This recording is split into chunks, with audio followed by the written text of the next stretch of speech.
Hello YouTube Vintage Stereo Restorers. So I'm not really talking about any one particular unit today because today is Global Recycling Day. And I was just, didn't even know that. My wife told me about it and then I looked it up online. And they have a lot of stories about, how paper cups are recycled and different things like that. But what I want to talk about is something that's rarely talked about.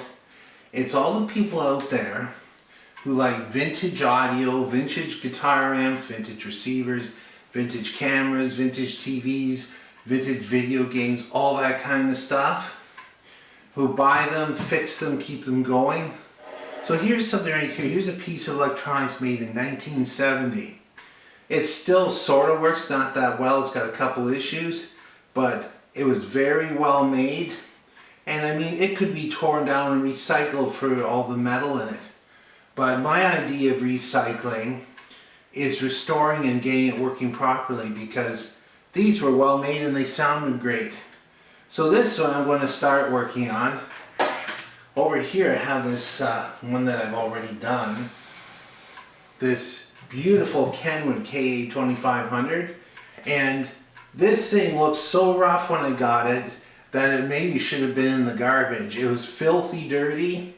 It had, I don't know what it was, either nicotine or tree syrup or something on it. It took a lot of cleaning, repainted the cover, put some new parts in it, quite a few new parts in it. But now it's, instead of being thrown out somewhere and taking up space in a landfill, it's actually, somebody's going to really enjoy this piece of stereo equipment.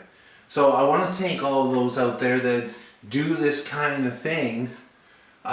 Keep vintage gear out of the garbage and recycle it, and it can work for another day or week or year. Thanks for watching and listening.